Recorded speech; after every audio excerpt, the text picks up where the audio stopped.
You're listening to the Spark Radio Network, Internet radio like you've never heard before. Innovation, creativity, and imagination are all said to begin with a spark.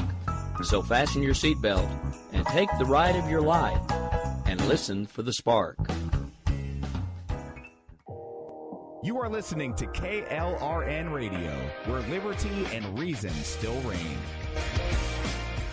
Hey, this is John Preston, Marine Combat Veteran and Pacific Records recording artist. Just reaching out to have you check out our new album, Battle Cry, Songs of America's Heroes, an album featuring phenomenal other combat veteran artists like Scott Brown of the Scooter Brown Band, Ryan Weaver, Rowdy Johnson, just an incredible mix of people. This is all veterans telling our stories and our lives, and we're giving 100% of our proceeds to the Valkyrie Initiative to help veterans and first responders integrate back into society. I myself have battled with post-traumatic stress for many years and lost my own brother, a Marine Corps veteran, to suicide. I ask that you step with us and make this happen. We are in pre-order right now and release on March 17th. Go to iTunes, go to Amazon, buy. We plan on making the charts and making it at a very high level, and your support right now makes a difference. This is the release of my new song, Superman Falls, which is actually about the loss of my own brother, which happened last year, and I would love for everyone to check it out, to listen, and hopefully it'll make a difference in many lives. If you're 85 or younger, would you like peace of mind and comfort for your family? We're Final Expense Direct with an urgent message for you. The average funeral today costs over $8,000, but the most you'll get from government benefits is $255. How will your family pay the difference? We can help. Our senior plans start as low as just $1 a day and pay up to $30,000 for a funeral and other final expenses. Peace of mind is easy. There's no medical exam. You'll have lifetime coverage, and your plan can't be canceled as long as you pay your premiums. Call now for free information about our senior plans. Answer a few simple questions and receive approval right on the phone. Plus, call right now and we'll give you a discount prescription card for free. Call 800-553-8687. That's 800-553-8687. Again, 800-553-8687.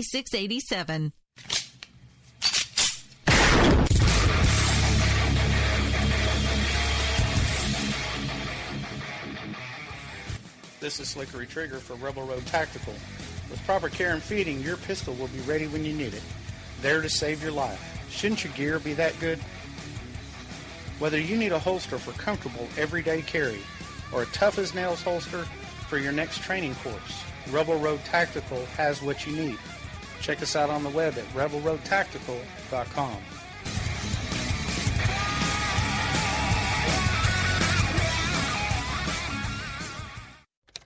Sometimes riders feel lost, unsure why a passage may not be working. It takes another set of eyes to help us nurture our writing into full maturity. At Black Wolf Editorial Services, we strive to enable writers to develop and grow, offering manuscript critiques and line edits through a mentoring editorial style. We also offer assistance on generating a writer's bio for your websites. Black Wolf Editorial Services, nurturing your writing into maturity. For a full list of services, visit blackwolfeditorial.com. Here's George Foreman with InventHelp. Hi, I'm George Foreman. Do you have an idea for a new product or invention? People ask me all the time, George, how do I get my idea in front of companies? How do I get a patent? What do I do next? Do you have the same questions? I'll tell you like I'll tell them all. Call my friends at InventHelp. Call InventHelp today for free information. InventHelp has been helping inventors for more than 30 years and has sales offices nationwide. InventHelp can submit your invention to companies who are interested in receiving new ideas. If you have an idea and want to try to patent it and submit it to companies, you should call InventHelp today. 353-6490. Again, 1-800-353-6490. KLRN Radio has advertising rates available. We have rates to fit almost any budget. Contact us at advertising@klrnradio.com.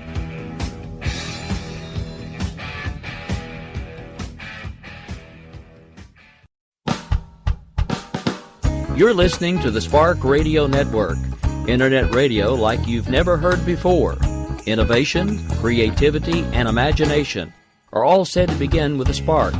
So fasten your seatbelt and take the ride of your life and listen for the spark.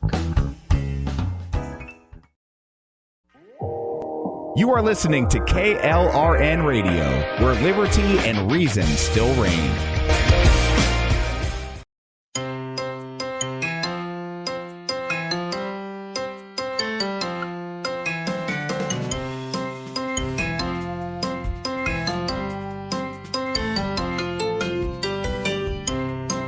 The world around us is an amazing place, filled with beauty and with science. But let's face it, sometimes the science can be so confusing that it takes a PhD to understand it. Well, you're in luck. I just happen to have a PhD. Come and take a seat. Perhaps I can explain the world around us in a way we all can understand. Welcome to Conversations in Science. I'm Dr. Judy L. Moore.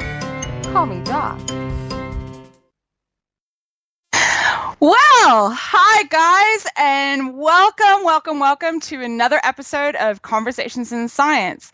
For those of you who are just tuning in, we are actually live, which is going to be a bit interesting because we may have a few dodgy internet connections going along here, but that's okay. We're going to do the best we can, but if we do cut out, you know what's happened. Sorry, Doc, I'm not at home today. I'm producing on the road. I know, and that's part of the reason why we're live today, isn't it? Because you are such a busy woman, Jess. Right, for those of you who are new to the show and have never heard a Conversation in Science episode before, my producer, Jessie Sanders. Jess, hi. How you doing there, Doc? Hi. Right, Jessie Sanders is there to make sure that I don't get too technical and make sure that we explain the science in a way that we all can understand. But Jessie, of course, is a very busy woman, so we couldn't actually pre-record this like we normally do, so we are live. Let's see how many times I trip over my tongue. You'll be fine, Doc. You got this. You got this. I know you do. Yes, I have got it. Right, so Today, I thought we would talk about something that actually came up in the news recently. Really? And that was You're doing your current events topic? Yes. I normally don't do news topics, do I? I'm normally just out of the news and periphery and saying just various different aspects. But today, I thought I would sort of deviate a little bit from what I normally talk about. And I wanted to talk about the science marches. We were talking about science marches. Wait a minute. Yeah. Wait a minute, Doc. Are we talking scientists running around with protest signs? Yes, we are. Wait a minute. Exactly Doesn't compute.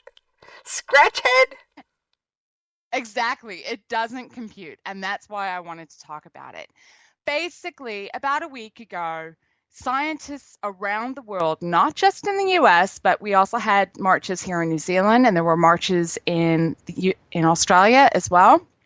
And I believe there were marches in the UK, and it was basically around the world. Scientists took to the streets. They got out of their labs, and they physically held up signs, and were walking down the streets, all in protest to various different politicians who are ignoring what science has to say. Now that sounds like a very forward way of doing things, but what people don't really understand is that scientists like being cozy in their labs. Very rarely will a scientist actually get out and be political in what they have to say. Now, scientists will go visit a local school and talk to kids about science. But to go out and try and make a political statement? Yeah, and doing things like science outreach, which is where you're going out into the public and you're talking about science and talking about what you're doing and drumming up interest and engaging with the kids and encouraging them to do science. Science outreach is something that most scientists are really keen to do because we won't get our continued scientific development if we don't encourage the generations behind us to take up the field of science. Okay, but that makes sense, Doc. Exactly. But when we're getting ignored by politicians because they think what we're doing is fake science, that's when there's a problem. Wait a minute. Fake science? I've heard of fake news. I've never heard of fake science, Doc. Well, let's face it, there's these comments that keep going around that saying that science is alternative facts. There's a bit of a process that we have to go through, and it's not a simple process. So to just ignore science? Anyway, coming back to these science marches. What makes these science marches so unique and so special is the fact that they were coordinated effort around the world, multiple countries, multiple fields of science. It wasn't just environmental scientists. You had a whole bunch of other scientists out there. The thing that I found a little bit sad about what happened is that social media as a whole has taken some of these signs and the pictures that people put out there and have turned them into jokes. And I have to admit, some of them were really funny. I saw one that said something along the lines of that, science is not the square root of -1. Okay, and I cracked up laughing when I saw that. Scratchhead doesn't make sense here. You're going to have to stop and explain the joke, Doc. I know jokes lose their punch. They're funny if you explain them. But exactly. But in this one, I will basically, okay, so the reason why I cracked up laughing with that particular one and that particular sign was because the square root of -1 is an imaginary number. It is a scientific concept, a mathematical construct that is used quite frequently. And it's basically, that's what you say. You say -1, the square root of -1 is an imaginary number. So to go through and say that science is not the square root of -1, you're saying science is not imaginary. Okay. And that's why I cracked up laughing. I know, it lost its punch. Science. But I can see why you would get a kick out of that one, Doc. I really could. I know, it's a science geek joke. Hey, sorry, but it's me. But why do you think I'm here, Doc? So that you don't tell so many science geek jokes, nobody gets it. But to see signs like that being plastered across the internet and basically turned into a joke was a bit disheartening, because I think the public as a whole didn't actually really understand why scientists have actually taken to the streets. And I believe it's the first time that scientists have ever done something like this. Okay. Scientists, when they are looking at their notes and their paperwork, are not quick to judge. They are not quick to come to conclusions. They want to look at every aspect of a situation and see if they can actually poke holes in their own theories. They want to make sure before they publicly say something that they have got all their T's crossed and all their I's dotted and everything is all correct. So they like all their ducks in a neat little row and package and everything straight, so they know exactly what they're going to say before they say it, Doc. Exactly. That's exactly it. And they take the time. And sometimes research projects can be years before a public announcement is made as to what the results actually are. It's not a simple, here's my data, look at it. Oh, look at that. A week later, I've got results out. There is a whole huge process involved. But what had happened roughly around about, dare I say it, the time of the U.S. presidential elections, scientists were being basically told that they weren't allowed to say anything. Okay, whoa. You had... Scientists were told to keep their mouth shut. Scientists were told to keep their mouth shut. Wait a minute, scientists have First Amendment rights too, Doc. What was that? Scientists have First Amendment rights too. Yes, but scientists are also funded by the governments around the world. And if you say anything that could potentially be seen as going against the political parties that are in control, your funding is at risk. And that is one of the things that sits over the head of a lot of scientists. So the fact that you have scientists around the world that are willing to put their funding at risk says something. Sounds like it says a lot, Doc. It really, really does. It almost sounds pretty scary.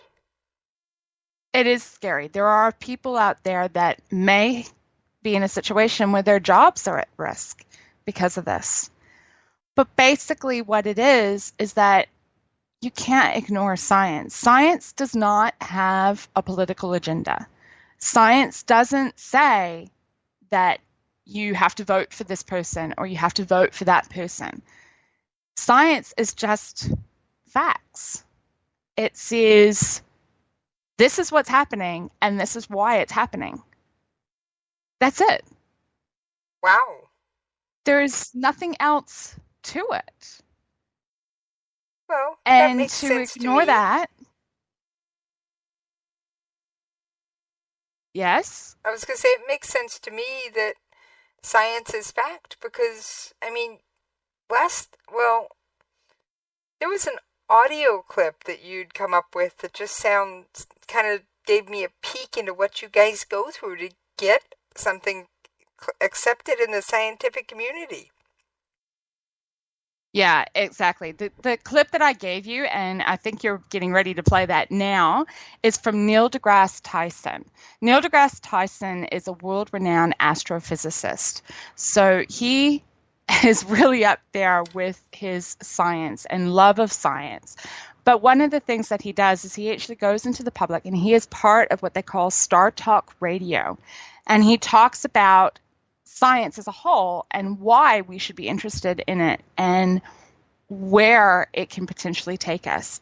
The particular clip that Jesse is in the process of lining up showed up on YouTube on the Star Talk Radio channel on the 19th of April. So this was just before the science marches. And to be honest, I think it sums up very quickly what the science marches were really about. All right. You want to roll it, Jess? Yep, but I do want to warn the listeners, it is almost a 2-minute clip, okay? Yeah. Okay, let's go. Okay. One of the great things about science is that it is an entire exercise in finding what is true. You have a hypothesis, you test it, I get a result.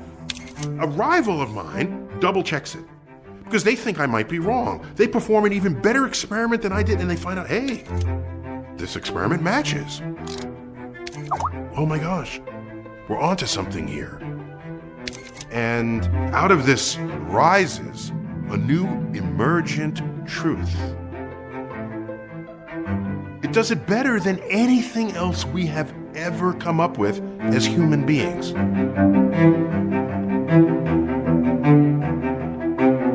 This is science. It's not something to toy with. It's not something to say, I choose not to believe equals MC squared. You don't have that option. When you have an established scientific emergent truth, it is true whether or not you believe in it. And the sooner you understand that, the faster we can get on with the political conversations about how to solve the problems that face us.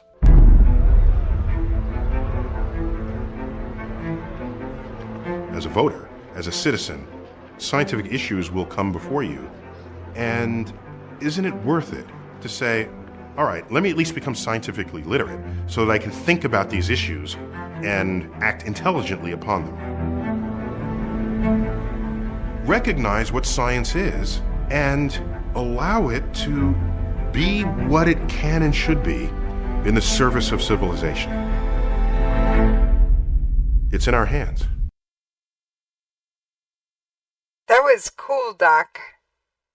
Yeah, I don't know about anybody else, but I always find that the way Neil deGrasse Tyson actually talks and speaks so passionately about science, it always gets me choked up.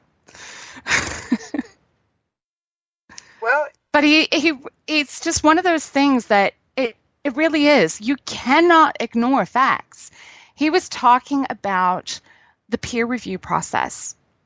In the beginning of that clip, he was talking about how somebody will put out a paper, a scientific, and it normally goes into a scientific journal, which has its own peer review process before it's published, and I'll talk about that in a moment so everybody gets an idea of what it really is like. And then someone will see that paper and they'll go, yeah, I'm not sure about that result. I don't know if it's right. And they will create their own experiment, and they'll either validate the results or they will blow those other results out of the water. Okay. And when they do validate it, they publish it again. And it's just everyone would be validating these things. And once you've got this happening, and these are coming from not just one lab, it's coming from multiple different labs around the world, multiple different scientists that are looking at the same problem but in different ways. And when you get the same result, how can you dispute the facts that are coming from that? I just don't understand. Well, I don't know how somebody could argue with... I have enough trouble arguing with one of you. Arguing with two of you would be almost impossible. And get 4 or 5 of you ganging up on me. Eek! I'm running away! Yeah. Okay, so the peer review process. So basically the way it works, when you are writing a journal paper, and it normally is a journal paper or something that's going into, say, a peer-reviewed conference, because I have submitted a few papers that have gone that way. Basically what happens is that your paper gets sent to experts in your field.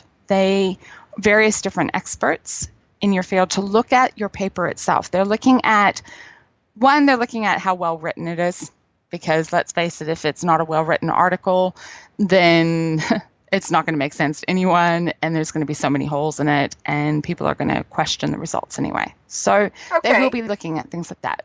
Okay, that's always a good place to start, Doc, especially with an editor. Yeah, especially with an editor.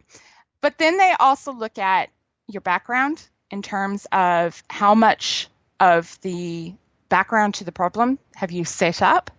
They'll look at your experiment methodology, whether you've actually given enough detail for somebody to potentially repeat the experiment. They will look at your results, and they will look at your conclusions that you've drawn, and do they make sense? Are they logical conclusions?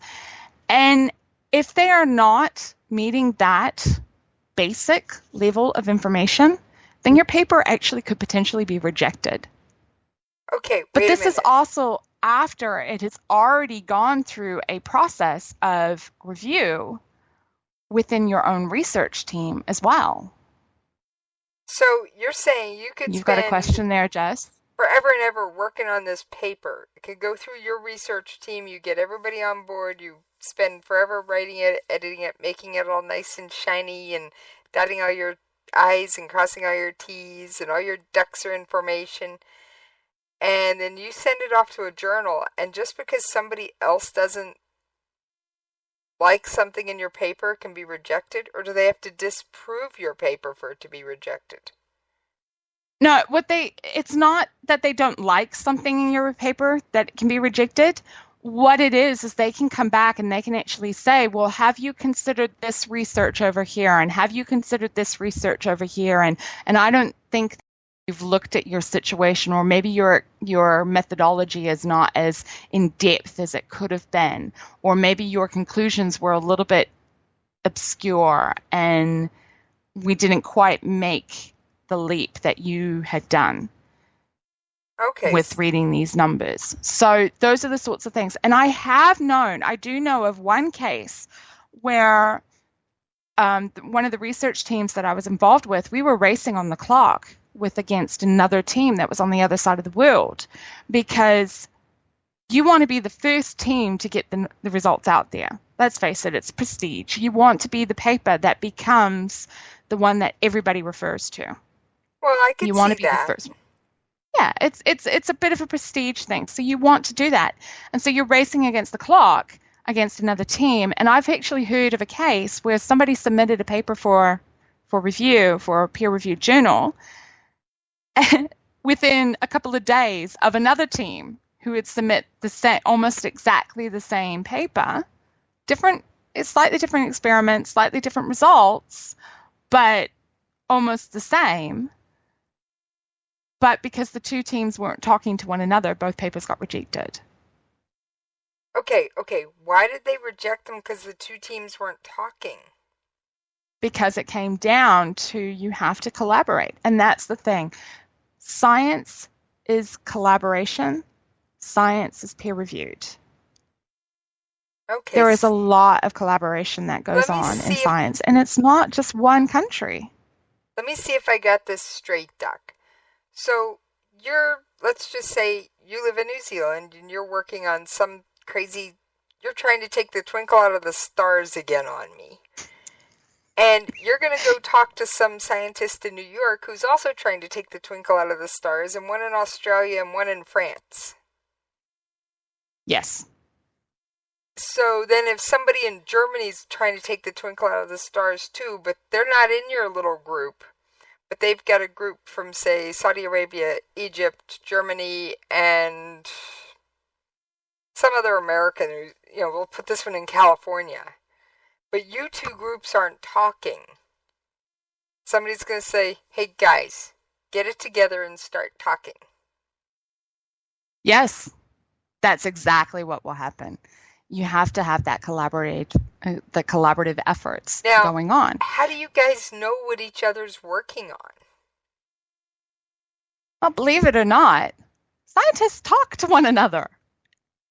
You work out who is where in what fields and what research groups are working on what, and you talk to people, and that's what you do. I mean, I was talking, when I was doing my PhD, my research counterpart was actually in Australia. He was using a completely different technique to what I was using, but we were talking on a regular basis about where we were at, what we were up to, and the situations that we were dealing with. Okay. People talk. Well, yeah, obviously people talk. Just look at the gossip hounds in D.C. But the thing is because we are scientists, we're talking about the science that we're looking at, and we're talking about our methodologies, and we're looking and helping each other in a way to solve some of these other issues and solve these problems. They might be just little tiny things that are slightly different. But at the end of the day, it's not about just one group of people. It's about society as a whole.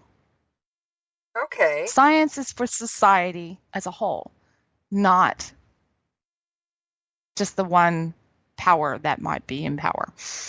Okay, so basically, I think, let me see if I'm getting you this straight. I'm going to have to put this in more of a Jesse's POV point of view, because, well, this ain't your normal field, Doc. Normally you're off telling me how something works, not how to write a paper. But yeah. So you're basically saying scientific fact is borderless, and that scientists from all different countries talk together and get their act together so that their research will be accepted around the globe. Yes. Okay. There is still some political side to that. I mean, the funding aspects, and you still have to go through your funding boards to get authorization to release certain information to the public as a whole. But in general, yeah, scientists are talking with one another. They're reporting their results to each other, and they're using each other to bounce these ideas around and improving that their theories are correct or incorrect, as the case may be. And believe it or not, scientists actually get giddy when their theories are incorrect. You know, when you make this, you have this result, and it doesn't show up. It's not what you expect, and you're going, now that's interesting. What am I looking at? And scientists get a little bit giddy by that because it's something they don't know. And it means it's another area that they can explore and get more knowledge and understand the world around them. So you have a theory that's wrong. Sweet! More research. Here we come. Doc, can you explain what happens with the additional research after we take a quick commercial break? Yep, sounds like an idea. All right. And we will see you guys on the other side. Everything is changing. Superman falls. Everything is breaking apart now. There's no one to save us all. Superman falls. If you're 85 or younger, would you like peace of mind and comfort for your family? We're Final Expense Direct with an urgent message for you. The average funeral today costs over $8,000, but the most you'll get from government benefits is $255. How will your family pay the difference? We can help. Our senior plans start as low as just $1 a day and pay up to $30,000 for a funeral and other final expenses. Peace of mind is easy. There's no medical exam. You'll have lifetime coverage, and your plan can't be canceled as long as you pay your premiums. Call now for free information about our senior plans. Answer a few simple questions and receive approval right on the phone. Plus, call right now and we'll give you a discount prescription card for free. Call 800-553-8687. That's 800-553-8687. Again, 800-553-8687. All writers are prone to becoming so attached to our characters and stories that we struggle to see why a passage may not be working. It takes another set of eyes to help us nurture our writing to full maturity. At Black Wolf Editorial Services, we strive to enable writers to develop and grow, shaping stories into masterpieces that can stand the test of time. Editing services are provided for all genres and all age categories. Services range from the critique of the short story through to line edits on full-length novels. We also offer assistance on generating writers' bios for your websites. We won't abandon you to the masses. We want to celebrate with you in your successes. Black Wolf Editorial Services, nurturing your writing into maturity. For a full list of services and prices, visit us at blackwolfeditorial.com. As a mother, you don't want to have to worry about this bill is coming, but then she needs this chemo. That's a decision you shouldn't have to make. At St. Jude, a family never sees a bill at all. It's like the world has been lifted off of your shoulders. The treatment doesn't get any better than what you receive at St. Jude. It saved my life. It saved my daughter's life. It saved our family. St. Jude Children's Research Hospital. Finding cures. Saving children. Learn more at stjude.org. Everything is changing. Superman falls. Everything is breaking apart now. There's no one to save us all. Superman falls. And guess what, Doc? Now you can tell me what happens when hypotheses go wrong. Okay, not a problem. And meanwhile, I'm sitting here just sort of scrunching my eyebrows. You can't see that, but I was like listening to that and going, okay, that's not normal. This is interesting. Okay, carrying on. Sorry, normally I would have picked something more appropriate for you, but this whole episode's kind of been on the fly between your schedule, my schedule, your family, my crazy existence. Yeah. For those of you who are just joining us, we are live. We don't normally do Conversations in Science live, and we are talking about the science marches, what it really is like to be a scientist, and the process behind science, and why things like the science marches were so important, but people don't really understand. Okay, so we were talking before the break, we were talking about the process and what happens when a scientist has a theory that gets proven incorrect and why they get a little bit giddy and going, more research. Scientists in general are curious creatures. I can see you that. can actually spot a scientist as a little kid. You can actually see who's going to be the scientist. If you line up a whole bunch of 2 and 3-year-olds together, and you can see which one is going to be the scientist in the group, because they're typically the one that is looking at something and trying to figure out why it works and how it works and trying to take it apart. Are they the ones and with the they are just in screwdrivers there. taking apart the clock radios, trying to figure out how to make it louder, softer, play something different? Oh yeah, definitely. And that's basically what we all of us are like that. We have these little things about what we just want to know how things work. And that's what we do. And when we have this theory about something, how we think it works in a particular way, and we're going, it doesn't actually match what the data or the results or something doesn't actually match what we're thinking. It's like, oh man, now we've got to figure out why it doesn't work.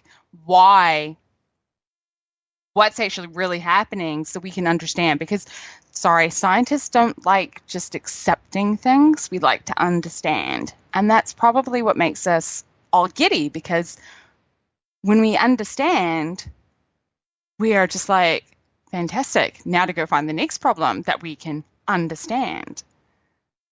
I know that sounds confusing, and I know I'm going round and round and round in circles actually, here. you're making sense. You're making sense in a different way than I'm used to you making sense. But you're basically saying that just because your hypothesis is proven wrong, you guys don't give up. You want to know, okay, why is it wrong? What did I miss? And figure out what the right question to be asking is to get the answers you want. Yeah, that's exactly it. See? I told you, you're not totally running in circles, screaming and shouting yet. Oh, good. You're actually Sometimes making I wonder sense. whether I'm doing that. You're actually making sense. Your producer's sitting here going, okay, I know when I get told I'm wrong, I kind of yell at people, but that's another story for off air. Yeah, no, we don't go there. No. When it's just one of those things that you'd like to know. Why is this not working? I'll give you an example. When I was doing my PhD, I was looking at how the turbulence was moving just above the ground, because a turbulence was affecting the light. The air movement was changing how light was moving. And my data, it wasn't getting as strong peak information as the simulations were showing. The simulations were showing these really bright points, but I wasn't getting that in the data, and I couldn't figure out why, and it was driving me absolute batty. I was just like, no, this should be doing this. And it wasn't until I started to actually play around with the simulations in terms of the time spacings between data points and all these other bits and pieces that I suddenly realized what was going on. And what was exciting for me was that I was able to prove another research group who was using the same technique as me, I was able to prove their theories incorrect, because the algorithms they were using for compensation did not account for this time variable that was in the data. And I was just like, oh, that's so cool. I found something that somebody else has missed. Yay! So scientists are a bit competitive. Even though they like to stay in their labs instead of run around with protest signs, they have a competitive streak. Yes, because you want to be the paper that everyone refers to. Okay. It's our way of prestige. Okay. Well, I also noticed something this week, Doc, and I'm gonna just put this one out there. You know me, I'm college educated, but that's about all I've ever told my on-air listeners. But I must surround myself with pretty smart people, because I can think of at least 5 people in my phone book that have the letters PhD after their names, and one that's soon to have it. Yeah. And you were telling me that that's not an easy degree to get. Yeah, I was actually thinking about this the other day, wondering whether we've actually demeaned the value of degrees in science and all that sort of thing the other day. If somebody has a PhD after their name, to put it blunt, they have spent far too many years at school. Far too many years. I mean, you've got what, the 13 years that you get when you're going through, elementary and through high school. So that would be about, what, 13 years going through there? Well, in the U.S., if you count kindergarten, it would be 13. If not, it's 12. But yeah, 12 to 13 years. So you got the 13 years of your younger years of education. And then you have your 4 years of your bachelor's degree. And then depending on where you are in the world, you'll have to do a master's. Some places you don't. Some places you do. And that can take another 2 years. And then your PhD can easily take anywhere between 3 years to, and in my case, 9 years. Okay. So do the math. 9 years just on your PhD, Doc. Yeah. I worked part-time for part of that time, okay? I decided to have a baby while I was having a PhD, so shh. I just gotta say, you proved one theory right. Anybody with those initials after their name has spent far too long in school. Far too long. And that is the truth. We have spent far too long in time at school. Now. But to do that PhD, the idea or the category for a PhD is that you are adding to the pool of knowledge. So you have found something new. And it's one of those, it's that old adage that the student surpasses the teacher. Do you know the one I'm talking about? Yes, I do, Doc. Yeah. I do. You'll have your PhD supervisor who will be an expert in the field, but at some point, somewhere along the line, while you're doing your PhD, you suddenly become the expert, and your supervisor doesn't know as much as you do. Okay, that could get interesting and confusing all at the same time. But, so, Doc, would you agree that the PhDs tend to be the more curious group overall, no matter what their PhD's in? Yes, and this is the other interesting thing about scientists or PhDs or various different aspects is that even though you've done your PhD in one field, it doesn't mean you don't have an interest in other fields. Okay. It crosses that knowledge and that wanting to understand the world around us. It spans to everything. Well, everything around us. I think that's the perfect segue to something else, Doc. And I'm going to see if you can figure it out from this. You let one of those out of the bag recently. Yeah, and Jess, thank you very much for phoning me up and doing it live, a week ago? Oh, yes. Yes. I had to vote fast one. And she had no clue this was coming. It was a spur-of-the-moment thing for me, too. So, I had fun with it, though. Yeah, I know. I could tell. Right. So, cat out of the bag. Here we come. I am going to be having a book published in 3 months' time. Yay, exactly, Doc. 3 months' time.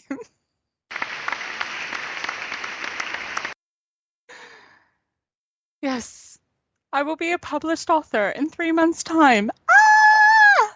Well, I'm sure you're already published, but what's the topic on this one? Yeah, the book that's coming out in 3 months, it's called Hidden Traps, a writer's guide to an online platform. Basically, what it is it's talking about all of those little things that are in the internet and social media and building an online platform that can put your physical and security, internet security at risk, as well as make you look like an idiot. You know, someone who can't actually put 3 words together to form a sentence, which at the moment I feel like half the time I'm doing, but we don't mention that. Oh, Doc, you're doing just fine. You're just not used to being live with me. I usually give you more time to collect your thoughts. Yeah, that's true, and I feel like I'm a bit babbling, but that's fine. I'm sure I'm not. So this is a writer's guide to an online platform. What if you're not a writer, but you have a need for an online platform, or you want one? Yeah. Anyone who has, like, for example, for yourself, you know, you're being a radio personality, you still have to have an online platform, and you have that with your Twitter, and I think you've got Facebook. Yes, I've got a Facebook page. I just don't usually mention it because, well, it's kind of a lonely place. So you have the need for an online platform, and I know Rick Robinson, who's the other major host from KLRNRadio, he has one as well. And so basically, anyone and everyone who needs to have an online platform for whatever reason, this book will help you see where some of those hidden traps are, you know, the costs that you may not have expected when you set up that website that suddenly came up and it's like, oh, bugger it. The things that you might be doing that's potentially leaking your personal contact details, and you don't even know you're doing it. Oh, no. Oh, no. Oh, no, no, no, no, no, no, no, no.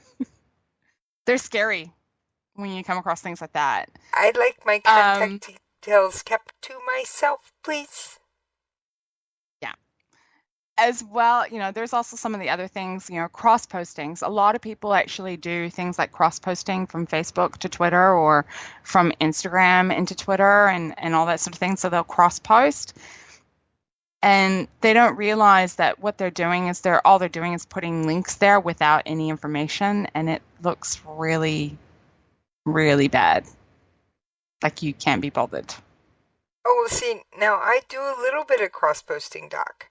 I do Twitter to Facebook. Yeah, Twitter to Facebook is okay. Facebook to Twitter, not okay. So I'm doing it right, Instagram to Twitter, Doc? not okay. So I'm doing it right? Yeah, you're doing it right. Twitter to Facebook is okay. It works fine. Cool beans. All right, and I'm sure there's 1,001 other tips in there? Oh, yes, definitely. Most definitely. All right. So, if somebody wants to know more about this book and see the cover art, where can they find it, Doc? Come on. Let the cat the rest of the way out. Okay, the rest of the way out, right? The information, if you're interested in little snippets about the book or, you know, to get a little bit of insight into what's in the book, the cover, that's all on blackwolfeditorial.com. Okay. And that's your editing site. It is the editing site. Yes, it is. Okay, right. I am really... Oh, you're I'm fine, really Doc. scatterbrained now. I was going to say, Doc, I think we're about done for today. What do you think? I think so.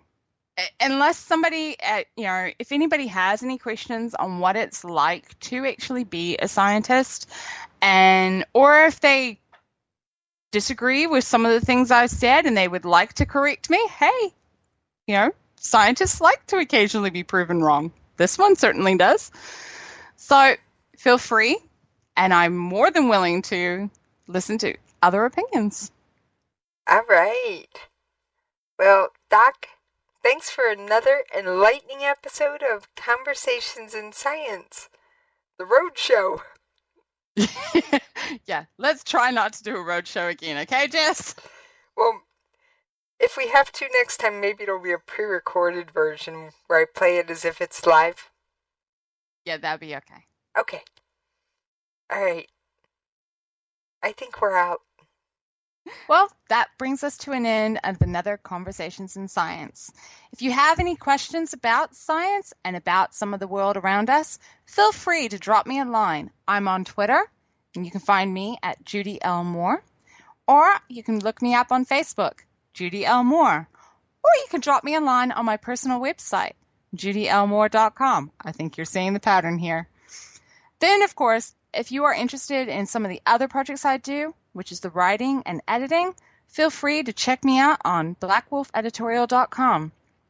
But then, of course, don't forget, if you are wanting more information about the science, you can also contact us at the station with the email of science@klrnradio.com. Then, of course, there's my cohort that keeps going through and popping up. You mean me, Doc? Well, for anybody who wants to track me down, you can find me on Twitter at Jessie's POV.